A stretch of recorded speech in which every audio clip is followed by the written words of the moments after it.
Hello. Thanks to everybody for coming. Thanks to the panel. I have probably the easiest job of anyone here today because I have three truly stellar panelists who can look at this issue from various sides, from the business angle, from sort of the high-level geostrategic political angle, and from the political congressional level. So I'm very eager to hear from them and eager to stop talking. So let's get going. Let's begin with Jeremy, who actually works in the tech space, works in AI, and I don't, and I suspect most of us don't. So I think it would be useful if you could start with giving us sort of a technological overview of what exactly we're talking about when we say AI, when we say 5G. Sure. So two disclaimers. I watched the videos that were playing before I walked out here. I'm not based in Silicon Valley. I'm not from one of these big tech companies that hates America. So let me make that clear. Two, I'll start by explaining 5G, and another disclaimer, I'm not a 5G expert, but I do have a cell phone. I think most of you guys have cell phones. So, and most of you can remember when we had 3G and I don't know what was before the Edge and those horrible networks. So the 5G is really, it's going to be a step up from 4G, but if you remember the step we made from 3G to 4G and how much faster your phone was, it's going to be a much bigger jump than that. So picture I have to go jump on a flight after this to Europe, and it'd be great if I could download some TV shows. With 5G, I could download an entire season of Game of Thrones in 30 seconds and just jump on my flight. 30 seconds, entire season of Game of Thrones, or whatever show you want, right? The other thing about 5G is latency. So latency is how quickly can devices communicate with each other. And the quickness of communication between devices on 5G is less than human reaction time, which makes everything effectively real time. So you can picture someone controlling a robot in real time, doing surgery, or cars communicating with each other, moving around at high speeds. That all becomes possible with 5G. And it also makes it possible for many, many more devices to be on a single network, communicating with each other. And that makes many, many more opportunities for bad actors to steal data or do worse. Okay? So that's 5G. AI, we have to kind of break down into two categories. One is the first type of AI, which you all think of when you hear of AI, and if you know the title of this talk is The Terminator. The Terminator AI, that's one version of AI, and it's a real thing that we have to be worried about, sometime probably in the 2030s. But right now, there's another type of AI we call practical AI. So AI is already all around us. It's making decisions in healthcare, and your banking, and government. It's protecting us. It's just when a computer makes a decision that normally it would take a human to make that decision, that's what you consider in general AI. So it's already all around us, and the Chinese are making massive investments in both these technologies. And the last thing I'll say is I think you want to think about 5G as a battleground, and kind of the current battleground that we're fighting on right now. But there's going to be many, many more technological battlegrounds.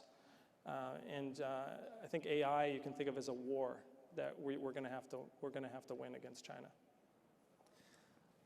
Gordon, let's stick on 5G for now. So I actually was just in China, and I was reading the local fake news there, and state-owned fake news, and they have story after story on the front pages of the Global Times, et cetera, about Huawei. I mean, they've got a lot of state investment, kind of surreptitiously so, but they really care that 5G wins this 5G war. The US, of course, also has a 5G company, Qualcomm, which is embroiled in kind of a legal case now, too, which might be weakening its stance against Huawei. So can you talk a little bit about Qualcomm, and its sort of battle across the globe with Huawei. Yeah, the Federal Trade Commission has sued Qualcomm and basically saying it charges too much. And so using some novel legal theories, what the FTC is trying to do is essentially institute price control. In the first day of the trial against Qualcomm, which was early January, the #1 witness on the first day was Huawei Technologies to testify against Qualcomm. Now, this is important because there are only going to be 2 companies that will dominate 5G throughout the world. And it really is that important because it could turn off your pacemaker if they wanted to. And that's Huawei and Qualcomm. Now, I don't think the idea of using new legal theories to attack a US company and then using the Chinese to help you do that is smart. Because we don't want the future to be red. We don't want Huawei Technologies absorbing all of the information in the world. And remember, 5G equipment, when you have Huawei in the backbone, the Chinese may be able to take technology, information, data, and ship it all to Beijing. This is what China did between 2012 and 2017 in Addis Ababa, at the headquarters of the African Union. With Huawei equipment, China took all the data out of the AU. So if they do that around the world, they will have, to power their AI systems, they will have every piece of information in the world. That's scary. Yeah. So hopefully everyone is now sufficiently terrified. But now the congressman is going to allay our fears by telling us what Congress is doing to fight this menace, right? If ever there's a cause for optimism, it comes from Congress, right? Well, listen, it's an honor to be here as my first CPAC. This is a critical topic. And I actually think when Congress looks at this, the National Security Strategy and the National Defense Strategy are remarkable documents. And I think the Trump administration deserves a lot of credit for these documents because they've shifted the consensus within the national security community. And there is a shared bipartisan consensus right now, at least on the Hill, that China represents the pacing threat. That after 2 decades of counterterrorism dominating the debate, that now we are in the era of great power competition with China. And competition over tech is going to be a huge, if not definitive, part of that struggle. And for that reason, in last year's National Defense Authorization Act, we prohibited the Defense Department from doing business with Huawei and ZTE. The administration is contemplating more aggressive action in that space. We've taken a hard look at, for example, China's 1,000 Talents program that they use to sort of infiltrate our academic community here. Confucius Institutes are part of that. There's a lot of thinking being done on the Hill right now about how do we get ready for this competition.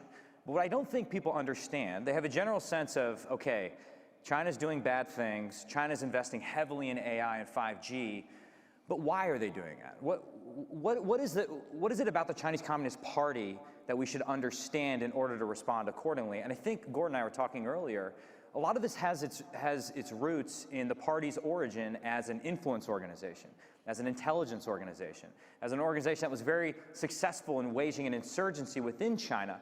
And a lot of the top leaders today, including General Secretary Xi himself, are the sons of people that were basically espionage and intelligence masters at the origin of the party. And so it shouldn't surprise us that it's not only them trying to exercise via technology total social control domestically, but increasingly trying to export that level of control and influence and corruption in the Indo-Pacific region and around the world. And if we don't win this fight, as Gordon sort of aptly laid out, we are going to be struggling to maintain our leadership. So I would just say to you, I know we're at CPAC. It's easy to spend our time here sort of bashing absurd leftist ideas. And obviously the Democrats are our political opponents in many cases. But for my generation, millennials and Gen Z, I would submit to you that this challenge, figuring out how we push back against the CCP and counter the techno-fascist Maoists in Beijing, that is the real threat that we face right now.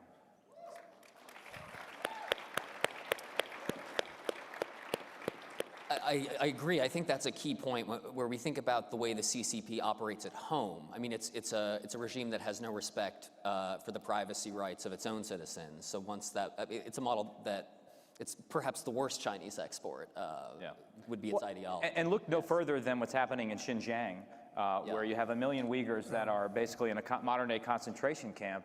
If you want a preview of the dystopian sort of future that we're potentially confronted with, but Gordon knows that far better than I do. Jeremy, as someone who actually works in AI, can you talk a little about how the American landscape in terms of AI investment is versus what you see with our Chinese competition? Sure. So I could use my company as an example. So we're one of the most well-funded AI companies in the U.S., if not the most well-funded. We've raised $225 million. And China, there's some AI companies in China that have raised more than $1 billion or billions of dollars in China. So and we have the history of being able to innovate better than any other country on the planet. But at some point, the sheer amount of dollars going into this and the alignment with not only do they get an investment of $1 billion, but they also get a guaranteed revenue contract from the government for hundreds of millions of dollars. And here we have to make do with $225 million might sound like a lot, but when you're trying to invent technology that's the equivalent to something like the space race, it's not a lot. And so I think the entire country of China is just aligned in terms of their tech sector, the investors, the government, everybody's there is aligned, and we're busy, just fighting each other about stuff that doesn't matter. And I think AI is AI is a threat. I think we're presenting this as a threat, but I think it's also an opportunity, I think, to pick something like the space race, like the Manhattan Project, where we can kind of, both sides can kind of rally around and actually make progress on something. Jeremy, you say something really important, and that is, of course, the Chinese have a lead in money. And they've got a lead, certainly, in the state support of AI projects. But the other thing is information. In the type of system that you're talking about, where total control of the state, they have total control of information, which they're going to feed into their AI systems. We're a democracy, so we're just not going to permit that to happen. So China has those natural advantages of money, and you got state control, and you have all of this information that is being fed into the systems, and that gives China an important lead. Now, that's not to say we can't beat them, because we are Americans, but nonetheless, we have to be concerned about the limitations that our form of government imposes on us, and we've got to be just so much better than the Chinese in order to stay ahead. Yeah, absolutely. And I think I saw a video yesterday. It showed what's called a data farm in China. You have thousands of people looking at photos and selecting and saying, that's a car, that's a... And so China is collecting all this data. And I was at a reception last night, and at my table was a guy from a uranium mining company. And I'm like, what are the chances of that, a uranium mining company? I'm already thinking parallels to the Manhattan Project and developing nuclear weapons. And I made the analogy in my head. I said, the uranium, the raw uranium that was required to build the first nuclear weapons, I mean, it's analogous to the data that China's collecting right now too. They know that as these AI systems develop, that the fuel for these AI systems is data. So that's why they're investing in 5G, and they have farms of tens of thousands of humans, creating the data that all these systems are going to learn from. Congressman, I want to press a little, go deeper on the point that Gordon was making. People like us, and at times rightfully, have ridiculed columnists like Thomas Friedman for, saying how great the Chinese model is. But doesn't it actually provide great advantages? I mean, the Chinese are, for example, willing to lose huge amounts of money on projects that they think are geostrategically important to them. Yeah. We are dominated more by private industry. The Chinese Central Authority is able to direct money towards huge projects in a way that just we simply don't or can't. How do we deal with that challenge? Sure. Well, I think we have to be honest about the scope of threat that we're facing right now. To me, we're in a moment that's akin to kind of where we were in the late 1940s and early 50s, when our eyes opened and we sort of saw the Iron Curtain descending, and we reorganized our entire national security process to confront the Soviet Union over the long term. A great Wisconsinite, George Kennan, played a huge role in that. All good things come from Wisconsin. Thank you. Okay. Yeah. And including the Green Bay Packers, I was right? going to say, while Jeremy's not an evil Silicon Valley guy, he's an evil Patriots fan. Oh, God. Not a good time for us. So one, I mean, let's be clear about the scope of threat we're facing right now, but in terms of organizing to counter it, a few things come to mind. A few sources of inherent advantage that we have that I think we only have ourselves to blame if we screw this up. One is our allies, right? You have Chinese academics that have been writing op-eds, I think one in the New York Times in 2011, that really get this point that I think the quote was, the core of competition between the US and China will come down to who has better friendships. We have a network of allies that the Chinese can never hope to counter around the world. We have incredibly complex and interwoven data sharing agreements. We have the Five Eyes partnerships where we share everything when it comes to our intelligence community with certain key countries. We have to have friends in order to win this competition over the world, on the world stage, because we can't do everything by ourselves. The second thing I'd say in response to what Gordon aptly pointed out is I think there's a tendency when we see the Chinese investing all this money in AI, going around the world, bribing people around the world, right? Getting other countries in debt traps. We're struggling to keep up. And I think there's a tendency in Congress or more broadly in the government right now to think that we need to figure out a way to out-China China. We're never going to be able to do that, right? We have to bet big on our founding principles and our values, right? Our bottom-up process, right? Empowering the laboratories of democracy to solve problems from the bottom up rather than the hierarchical top-down process we see in China. And therefore, if we continue to drift leftward, if we continue to go down this route of socialism light in America, we will lose this competition without firing a shot. We will defeat ourselves far sooner than any member of the Chinese Communist Party will defeat us.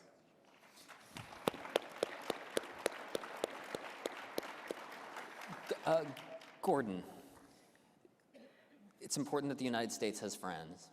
Does China want friends or does it want supplicants? I mean, how is China behaving on the world stage? Yeah, China, of course, wants people to be subjects. It doesn't necessarily want friends, Ethan, and this is important.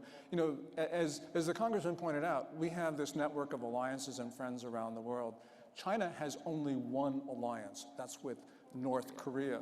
And that one's not working out too well either.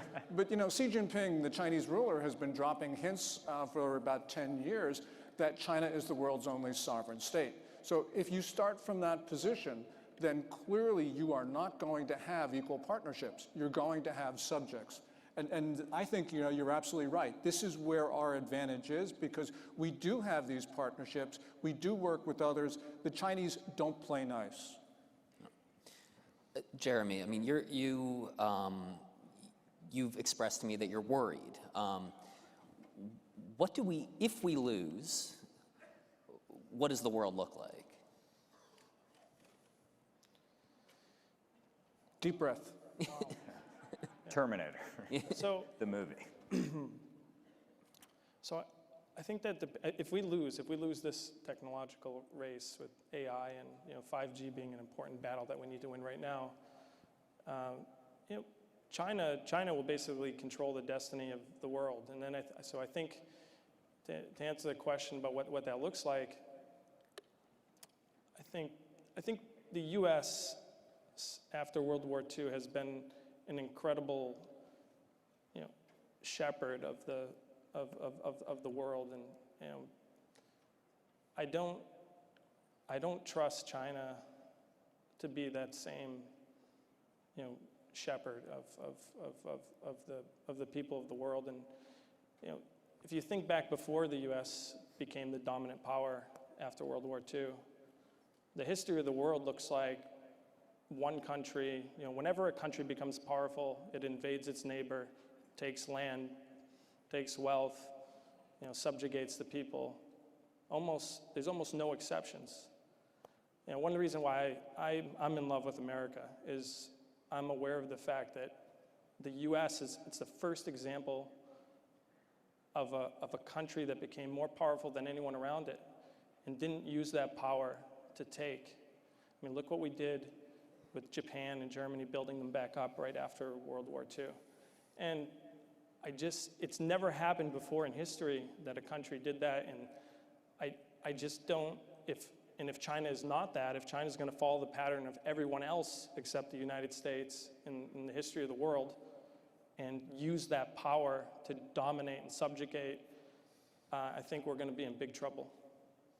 Ethan, many people say that the race for 5G, which is going to be determined in the next 2 or 3 years, really is going to determine the fate of the world for the first half of this century. Wow. And you agree with that? I agree with it, because as you could put it together with AI, as Jeremy's been talking about, there's no question that this is going to be where a country acquires data, be able to use it efficiently and effectively. And you know, there are other technologies that are important, of course, but when you talk about 5G and you talk about AI, you've got to understand the combination of that is going to really give a country an enormous lead, such as we've had the lead because we've had 4G and Qualcomm. It's going to be the country that has 5G, and it better not be Huawei if we want to be free. Can I just quickly add that I think Vice President Pence expressed this perfectly in Munich when he said, we cannot ensure the defense of the West if our allies are dependent on the East. And that is precisely what's playing out over the next 2 years. So the U.S. has effectively blocked Huawei, but many other countries have not. I mean, even Canada, which is currently being subject to a really despicable bullying campaign by China, including the summary arrest of some of its citizens, has not. I mean, they're entertaining the possibility of allowing Huawei to install equipment in Canada, and other countries are too. So who's winning now, and why, what is the pitch that Huawei is making that is appealing to countries that you would think would otherwise know better? Anyone can answer this that wants to. Let me just start by saying, and I'll defer to the real experts, Huawei right now is taking advantage of the swampiness of the swamp. Huawei is offering all expense-paid trips to China for American journalists, for all sorts of people that live here in the swamp. And let me just venture a guess that they're not going to get sort of a realistic picture of the Chinese Communist Party when they take that visit. And so that's something we need to be very carefully aware of when we analyze sort of things that pop up in the press. I mean, there's a whole propaganda system that's at play here, and a foreign influence operation that is affecting our own democracy here in the United States. Yeah, Ethan, I think that it's very cheap equipment. It can be cheap equipment because the Chinese government subsidizes Huawei. Huawei itself has stolen technology from Cisco Systems and from a whole raft of Western companies. So of course, its research and development costs are close to zero. And when you put that together with Chinese diplomats trying to sell Huawei equipment, that's a powerful combination. Yeah. Well, we're fast running out of time, so I want to maybe just sort of open it up and ask if anyone has any sort of final points that they didn't get in, but they want to make sure we hear them. So, want to begin, Congressman? Well, again, thank you for having me here. This is great. I would make the point that you have people in China right now, for leading sort of business people in China, like the founder of JD.com, the e-commerce giant, that's saying, with the technological advances we've made in the last 2 to 3 years, we can finally make communism work where it's failed in the past, right? You have Jack Ma, the founder, the CEO of Alibaba and card-carrying CCP member, saying that with the help of technology, we can finally discover the invisible hand of the market. I mean, these are two dramatically different systems that are going to be in competition for the next 3 decades. So I just would encourage you to start paying attention to the world outside the United States, because this is an existential struggle in my mind, and we just need to remember, of course we're not perfect, but we are the good guys. We are the leader of the free world, and we are the last best hope for the rest of the world.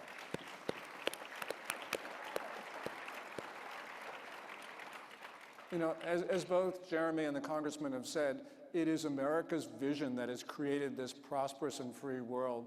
And right now, it's being challenged by a closed system. And that closed system believes that we are an existential threat and has been working against us in so many different ways. So we've got no choice but to win this fight.